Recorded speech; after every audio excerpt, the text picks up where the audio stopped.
Assalamualaikum warahmatullahi wabarakatuh. Pada kesempatan kali ini, saya Akanata Putra Kitama akan mempresentasikan hasil pekerjaan untuk ujian akhir semester mata kuliah Manajemen Sumber Daya Manusia 2 dengan tema konflik dan komunikasi dalam organisasi.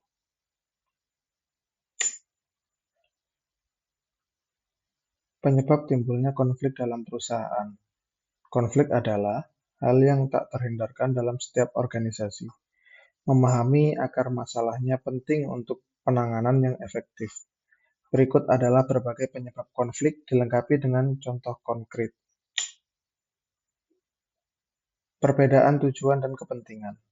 Anggota atau departemen dalam organisasi seringkali memiliki tujuan yang berbeda, bahkan bertolak belakang. Contoh konkret. Departemen penjualan berambisi mencapai target penjualan setinggi-tingginya. Sementara, Departemen Produksi fokus pada efisiensi biaya dan kualitas, yang mungkin menyebabkan terlambatnya pengiriman jika standar kualitas sangat ketat. Kemudian perbedaan persepsi dan nilai. Cara pandang yang berbeda terhadap suatu situasi atau perbedaan nilai-nilai pribadi dan profesional dapat menyebabkan kesalahpahaman dan konflik. Contoh konkretnya, seorang manajer senior menghargai kerja lembur dan dedikasi total, sementara karyawan muda lebih mengutamakan keseimbangan kehidupan kerja, yang menyebabkan ketegangan saat jadwal kerja padat. Kemudian ada ketergantungan tugas yang tidak jelas, atau interdependensi tugas. Ketika pekerjaan satu individu atau departemen bergantung pada yang lain, tetapi alur kerjanya tidak jelas atau terhambat, konflik bisa muncul. Contoh konkret, tim pemasaran tidak bisa meluncurkan kampanye baru karena tim desain grafis terlambat menyerahkan materi promosi, sementara tim desain merasa tidak diberikan brief yang jelas dari awal.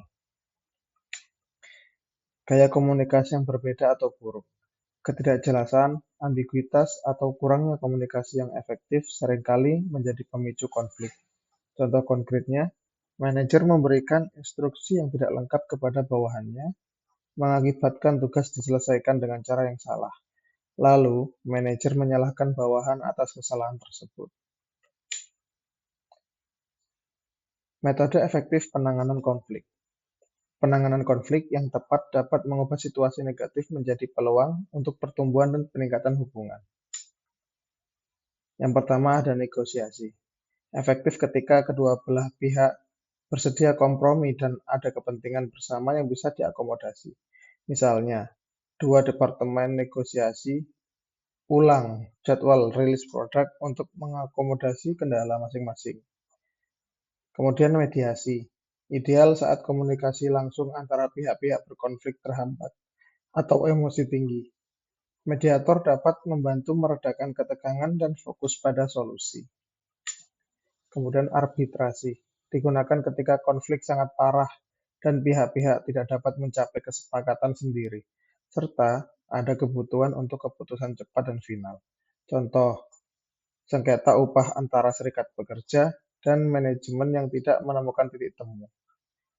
Kemudian kompromi, cocok untuk situasi di mana ada sumber daya terbatas dan kedua belah pihak perlu memberi dan menerima untuk mencapai tujuan. Kemudian kolaborasi, win-win solution, metode terbaik untuk membangun hubungan jangka panjang dan meningkatkan inovasi, membutuhkan waktu dan komitmen, tetapi hasilnya paling memuaskan. Dan yang terakhir, dominasi atau pemaksaan, win-lose. Hanya efektif dalam situasi darurat di mana keputusan cepat sangat diperlukan dan tidak ada waktu untuk diskusi, namun bisa merusak hubungan jangka panjang dan menimbulkan kebencian. Pentingnya komunikasi yang baik dan hambatannya. Pentingnya komunikasi yang baik. Komunikasi yang baik adalah fondasi bagi organisasi yang sehat dan produktif.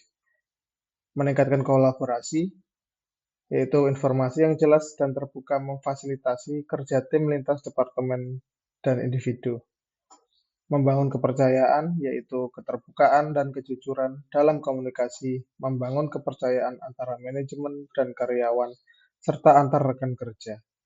memecahkan masalah lebih efektif, yaitu informasi yang akurat dan tepat waktu untuk membantu identifikasi masalah dan pengambilan keputusan yang lebih baik. Meningkatkan motivasi karyawan, yaitu karyawan merasa dihargai dan terlibat ketika mereka memahami tujuan organisasi dan peran mereka di dalamnya. Mengurangi konflik, yaitu banyak konflik berakar dari kesalahpahaman atau kurangnya informasi. Komunikasi yang baik dapat mencegahnya. Meningkatkan produktivitas, yaitu informasi yang jelas tentang tugas dan ekspektasi, mengurangi kesalahan dan meningkatkan efisiensi. Menciptakan budaya perusahaan yang positif, yaitu komunikasi yang terbuka dan transparan, mendorong lingkungan kerja yang positif dan inklusif. Hambatan umum dalam komunikasi efektif. Meskipun vital, komunikasi seringkali terhambat oleh berbagai faktor, seperti hambatan fisik, yaitu lingkungan yang bising, jarak geografis, atau masalah teknis, misalnya jaringan internet buruk saat video call. Lalu hambatan semantik, yaitu penggunaan jargon teknis, kata-kata yang ambigu, atau perbedaan interpretasi makna kata. Kemudian hambatan psikologis atau emosional, yaitu prasangka, ketidakpercayaan, ketakutan, atau perbedaan emosi dapat menghalangi penerimaan pesan. Hambatan antar budaya, yaitu perbedaan norma, nilai, dan gaya komunikasi antar budaya dapat menyebabkan kesalahpahaman. Kemudian kurangnya mendengar aktif, yaitu fokus pada apa yang akan dikatakan selanjutnya daripada benar-benar memahami pesan yang diterima. Beban informasi berlebih, yaitu terlalu banyak informasi yang disampaikan sekaligus, membuat penerima kewalahan dan tidak dapat memprosesnya dengan baik. Kemudian perbedaan status atau hierarki, yaitu karyawan mungkin enggan menyampaikan masukan jujur kepada atasan karena perbedaan posisi atau rasa takut. Rekomendasi pedoman komunikasi yang baik bagi manajemen SDM. Manajemen SDM memiliki peran kunci dalam membangun budaya komunikasi yang efektif. Membangun saluran komunikasi terbuka dan beragam. Menyediakan berbagai platform komunikasi, rapat rutin, email, chat, forum diskusi internal, kotak saran anonim, agar karyawan merasa nyaman menyampaikan ide atau kekhawatiran. Contoh, menerapkan sistem open door policy di mana karyawan dapat berbicara langsung dengan manajemen. Prioritaskan komunikasi dua arah. Dorong dialog, bukan hanya penyampaian informasi satu arah. Berikan kesempatan untuk bertanya, memberikan umpan balik, dan berdiskusi. Contoh, mengadakan sesi tanya-jawab setelah pengumuman penting atau melakukan survei kepuasan karyawan secara berkala. Latih keterampilan komunikasi. Berikan pelatihan kepada manajer dan karyawan tentang komunikasi efektif, termasuk mendengarkan aktif, memberikan dan menerima umpan balik, serta berbicara di depan umum. Contoh, menyelenggarakan workshop tentang komunikasi asertif atau resolusi konflik.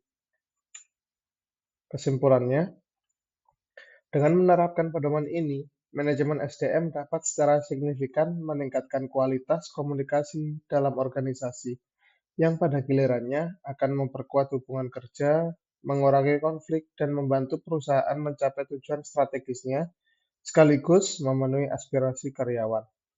Sekian presentasi dari saya. Kurang lebihnya mohon maaf sebesar-besarnya. Akhir kata, wassalamualaikum warahmatullahi wabarakatuh.